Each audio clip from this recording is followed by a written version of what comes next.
A very good morning to everyone. So आज से हमारी जो PYQ सीरीज है वो शुरू हो रही है. So this is the part 1. PYQ series और MCQs मैं वो इम्पॉर्टेंट MCQs और PYQ डिस्कस करूंगी जो कि आपके इंग्लिश लिटरेचर से रिलेटेड हर एक एग्जाम में आपकी हेल्प करेंगे. मैं इस पर्टिकुलर सीरीज में न सिर्फ आपको कोई क्वेश्चन या उसका डायरेक्ट आंसर बताऊंगी बल्कि आपको प्रॉपर सोल्यूशन भी प्रोवाइड करूंगी. So without taking much of your time, हम यहाँ पे अपने पहले क्वेश्चन के साथ शुरू होते हैं. So the first question is, this work was a satire in Ottawa Rima, attacking George III and Robert Sade. तो सबसे पहले तो ये जो वर्क है ये ऑटवा रिमा में लिखा हुआ है. दूसरा, जॉर्ज थर्ड और रॉबर्ट सदे पे सीधा सा ये अटैक है. तो हमारे पास 4 ऑप्शंस है. The first one is Dunciad, the vision of judgement, Childe Harold's pilgrimage and Alastor. तो सबसे पहले तो यू शुड नो कि इन चारों ऑप्शंस के बेसिक फीचर्स क्या है, बेसिक कंटेंट क्या है. लिसन, शायद आपको बहुत सारे लोग ये सजेस्ट करेंगे कि आपको किसी भी क्वेश्चन में तुक्का मार सकते हैं. सो तुक्का is never been the right way to answer any question. किसी भी क्वेश्चन को आंसर करना तुक्के से कभी सही नहीं होता है. ऑनेस्टली स्पीकिंग, मेरा तुक्का कभी सही नहीं होता है. So I don't find it good. The best way कि आप हर एक चीज को अच्छे से स्टडी करें, अच्छे से पढ़े, PYQ सॉल्व करें, MCQ सोल्व करें और जो इंपॉर्टेंट क्वेश्चंस हैं उनको ध्यान में रखते हुए आप अपनी स्टडीज को कंटिन्यू करें. अब हमारे पास जो यहाँ पे 4 ऑप्शंस हैं उसमें से कौन सा ऐसा ऑप्शन है जो कि सबसे पहली चीज जॉर्ज थर्ड और रॉबर्ट सदे पे सीधा सा अटैक है और ऑटवा रिमा में लिखा हुआ है. तो अगर आपको आंसर आता है, वेल एंड गुड. नहीं आता है तो let me tell you, the answer is the vision of Judgment. The vision of Judgment is written by Lord Byron. Lord Byron का एक बहुत ही शानदार वर्क है जहां पे उन्होंने रॉबर्ट सदे पे अटैक किया है, क्योंकि रॉबर्ट सदे जॉर्ज थर्ड को फेवर करते थे और इसी फेवर को के अगेंस्ट में उन्होंने रिस्पॉन्स दिया है लॉर्ड बायरन ने, the vision of judgement. Robert Southey ने लिखा था a vision of judgement. Lord Byron ने उस अ विजन ऑफ जजमेंट का रिप्लाई किया था with the vision of judgement. अब अ विजन ऑफ जजमेंट में रॉबर्ट सदे ने क्या किया था, किंग जॉर्ज थर्ड की जो सोल है उसको हेवन में बताया है. मतलब सीधा सा है कि रॉबर्ट सदे टॉरी पार्टी को फेवर करते थे, रॉयलिस्ट थे वो, ठीक है, रॉयल्स को फेवर करते थे और इसी के अगेंस्ट में लॉर्ड बायरन ने द विजन ऑफ जजमेंट लिखा है. 1822 का पब्लिकेशन है, ठीक है. अब अपार्ट फ्रॉम दिस आपको ऑप्शन के राइट आंसर के अलावा जो बाकी के रिमेनिंग 3 आपके पास जो ऑप्शंस हैं आपको उसके बारे में भी पता होना जरूरी है.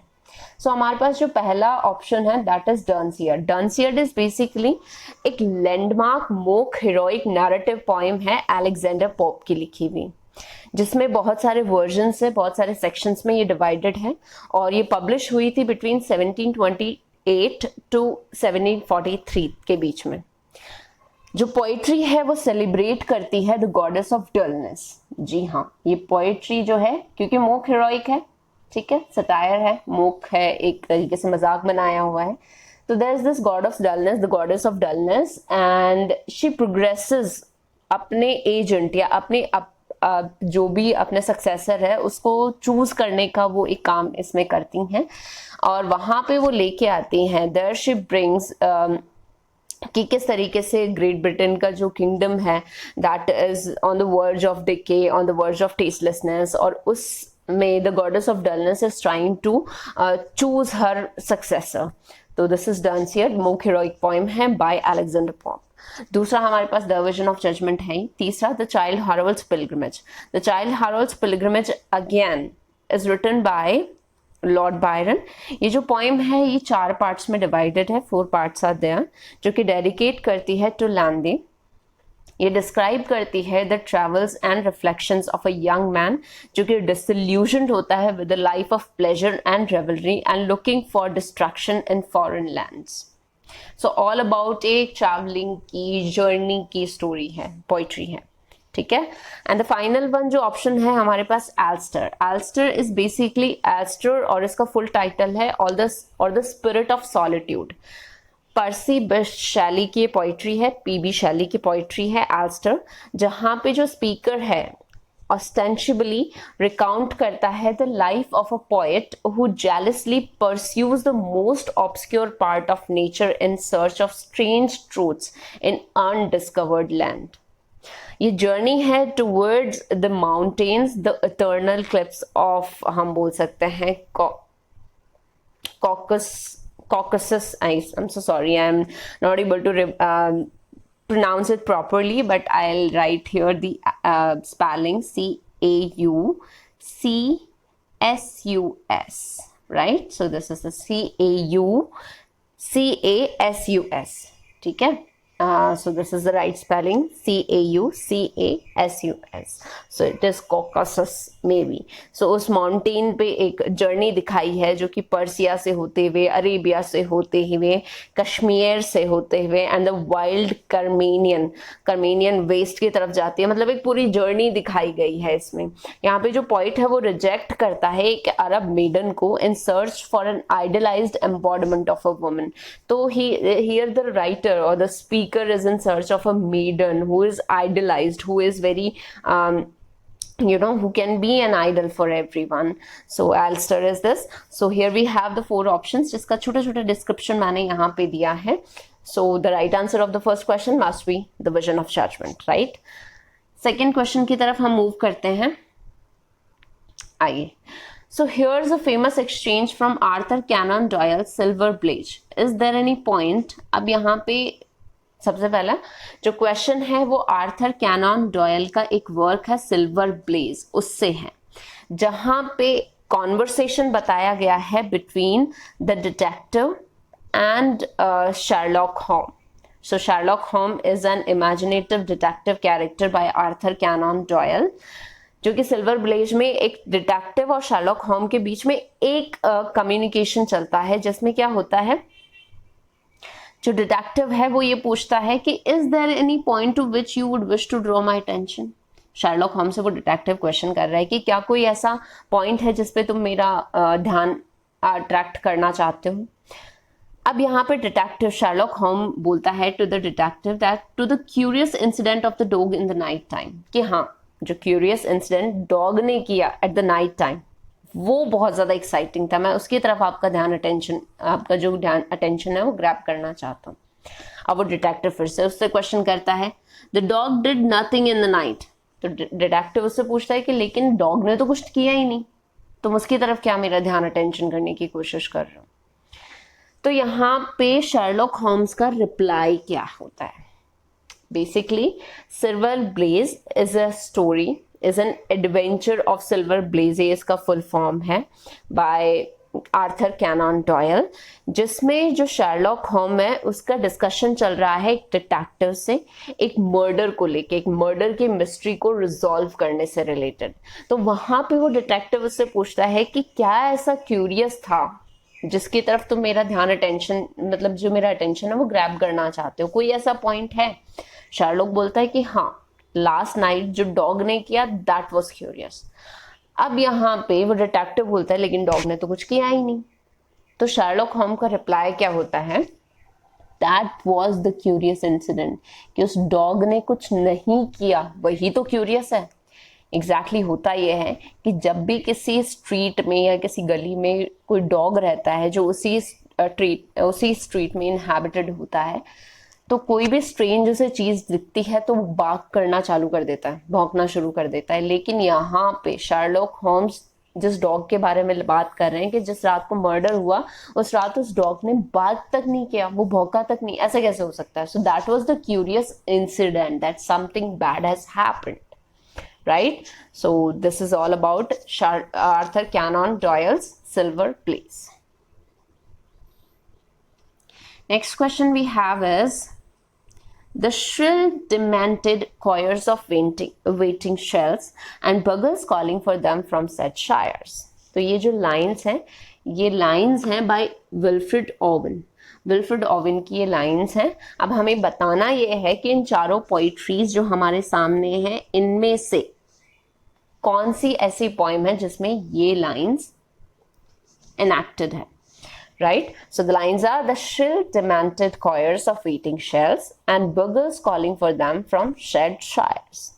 So सबसे पहले मैं ये बता दूं, all the 4 poetries are written by Wilfred Owen. Wilfred Owen basically war poet थे वॉर के बारे में लिखते थे, वॉर का जो भी ट्रॉमा था, जो भी उस टाइम का ऑपरेशन था, जो भी उस टाइम का जिस सिचुएशन से लोग गुजर रहे थे, जो उनका मेंटल कंडीशन था, उसके बारे में लिखते थे।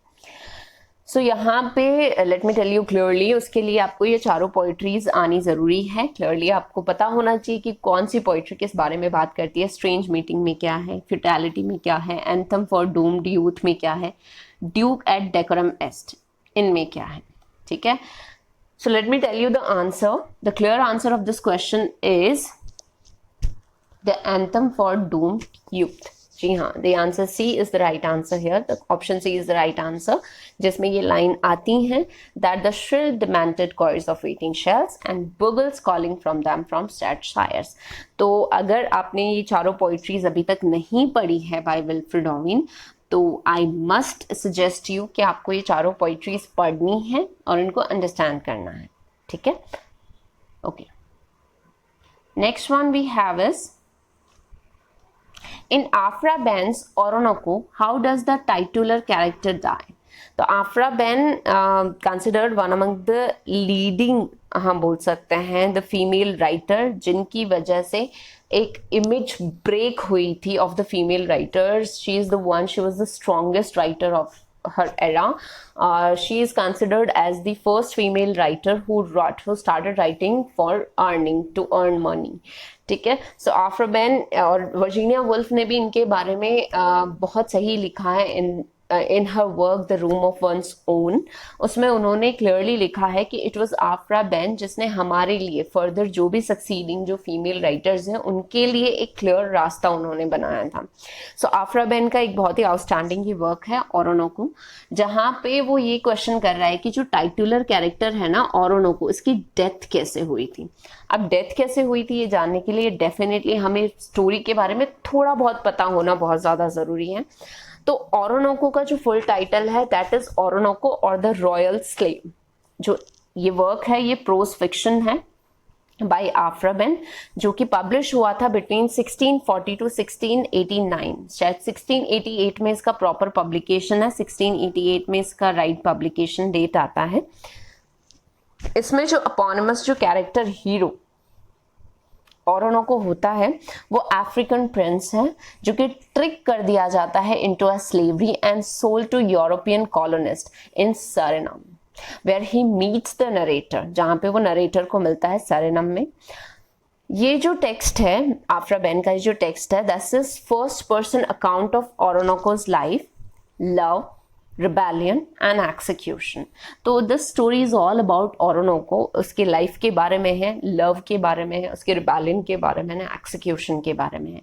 तो बेसिकली अगर हम बोले तो Oroonoko comes into the genre of slave narrative, slave narratives में से है, राइट। स्लेवरी सिस्टम बहुत ज़्यादा चलता था उस टाइम पे। अगर हम 17th सेंचुरी की बात करें, 1780 सेंचुरी की बात करें, तो जो भी वाइट्स थे वो ब्लैक्स को स्लेव बना के रखते थे, वो स्लेवरी करवाते थे, उनको अपने अंडर कंट्रोल रखते थे, उनसे अपना हर काम करवाते थे विदाउट पेमेंट। तो अनपेड स्लेव्स वर दोस्त, ठीक है। तो अगर आपने अभी तक ये स्टोरी नहीं पढ़ी है, ये प्रोज फिक्शन नहीं पढ़ा है, then you should read it. बहुत इंपॉर्टेंट है, बहुत बार क्वेश्चंस आते हैं इस पर्टिकुलर इससे। अब इसका अगर हम राइट आंसर देखें तो the right answer of this question is he is cut to pieces slowly by the executioner। जो भी एक्सिक्यूशनर होता है वो इस टाइटुलर कैरेक्टर को पीसेस में कट कर देता है, मतलब बहुत ही क्रूअल ब्रूटल से उसकी डेथ इसमें दिखाई गई है, ठीक है। Okay, next question we have here is the narrative of this novel is a meticulous present tense account of a woman with death wish who plots the circumstances of her own violent murder। Identify the novel। तो ये जो novel है जिसमें जो actress होती है the heroine of the novel, वो अपने ही मर्डर को खुद ही प्लांट करती है, अपने ही मर्डर को खुद ही प्लॉट करती है और सर्कमस्टांसेस क्रिएट करती है of her own violent murder. तो अब आइडेंटिफाई करना है कि इन चारों नॉवेल्स में से कौन सा ऐसा नॉवल है जिसमें ऐसा होता है। सॉरी, स्क्रीन उधर चला गया। इन चारों में से कौन सा है? तो इसके लिए ये चारों नॉवेल्स का पता होना ज़रूरी है, इसके बारे में प्रॉपर इन्फॉर्मेशन आपके पास होनी चाहिए।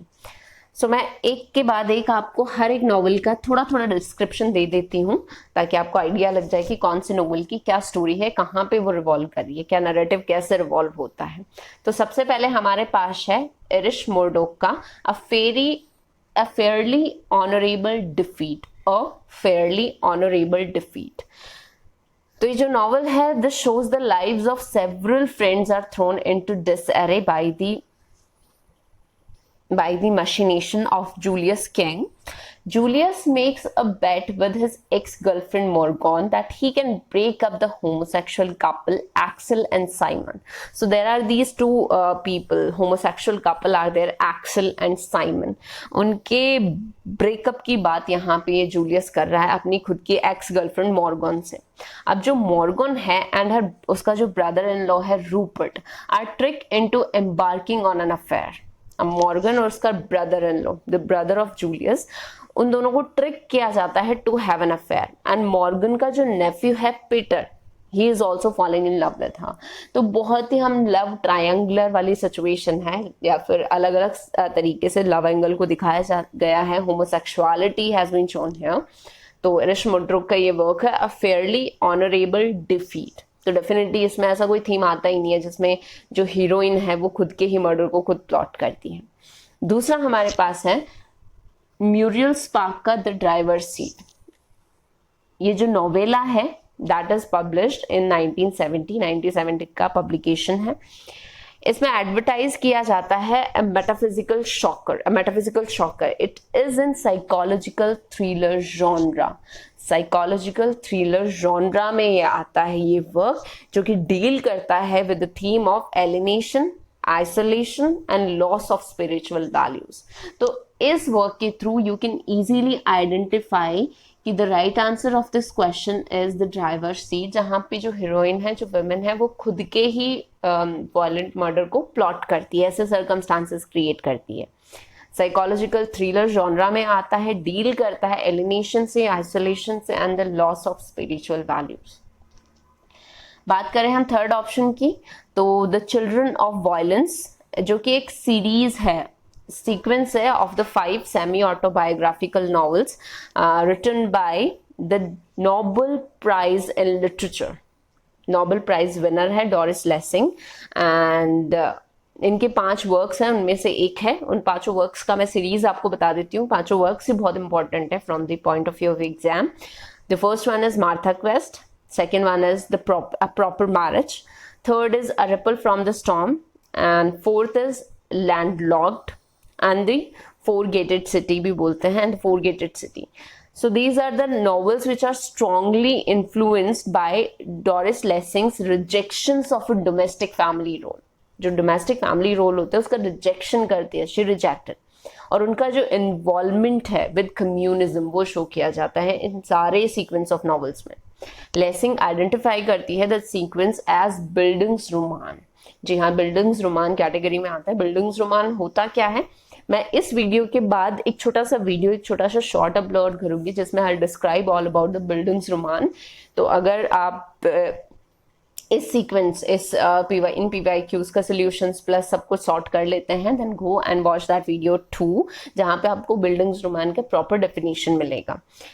लास्ट ऑप्शन हमारे पास है एंजेला कार्टर का the passion of the new Eve. The passion of the new Eve Angela Carter ने पब्लिश किया था 1977 में। ये जो बुक है, this is set in a dystopian United States. Dystopian is basically utopian and dystopian, these are the 2 terms. Dystopian states होते हैं, dystopian एक प्लेस के लिए डिस्क्राइब किया जाता है जहाँ पे बहुत ज्यादा क्योज होता है, बहुत ज्यादा फसाड होता है। आप बहुत सारे नॉवेल्स देख सकते हैं, जैसे 1984 by George Orwell is an dystopian novel, ठीक है, जैसे जहाँ पे उस जगह की प्रॉपर अनसिविलाइजेशन को बताया जाता है या फिर डिस्टर्बेंस को बताया जाता है, क्योस को बताया जाता है। तो डिस्टोपियन यूनाइटेड स्टेट्स इस बुक में सेट है। इस बुक का जो सेटिंग है वो है जहाँ पे सिविल वॉर ब्रेकआउट होता है between different political, racial and gendered group. एक डार्क सटायर है ये book on the, this is a dark satire. ये जो बुक है ये पैरोडी है with the primitive notions of gender, sexual difference and identity from post feminist perspective. तो post feminist perspective से ये वर्क लिखा गया है। इसकी और अगर मेजर थीम्स की बात करें तो उसमें बहुत सारे थीम्स यूज किए गए हैं, पॉलिटिक्स है, पावर है, these kind of things. Angela Carter describe करती है इस बुक को एज फेमिनिस्ट ब्लैक कॉमेडी। जी हाँ, Angela Carter describe this book as feminist black comedy. So this is the solution. These are the solution of this question. Hope you all have found the right answer. Okay so आज हम 5 ही question describe करते हैं। Next जो question है वो मैं कल discuss करूंगी या फिर अपकमिंग जो मेरी वीडियो सीरीज होगी। ये पीवाई की सोल्यूशन का जो सीरीज है ये मैं वेंसडे और सैटरडे को अपलोड करूंगी। रिमेनिंग जो डेज है उसमें मैं alternatively poetry and plus history of English literature की 2 और सीरीज चल रही है, तो वो भी मैं साथ साथ कवर करूंगी। जो major poetries of English literature है एक सीक्वेंस में वो चल रहा है, एक सीरीज में वो चल रहा है, and in the another series history of English literature चल रहा है। तो तीनों ही चीजें आपके हर एक कॉम्पिटिटिव एग्जाम जो इंग्लिश लिटरेचर से रिलेटेड है उसके लिए बहुत हेल्पफुल रहेगी। इस पर्टिकुलर जो 5 क्वेश्चन है इनका सोल्यूशन पीडीएफ फॉर्म में आपको टेलीग्राम चैनल पे मिल जाएगा। टेलीग्राम का जो लिंक है वो डिस्क्रिप्शन बॉक्स में दे रखा है। Thank you and stay connected with Gargi classes.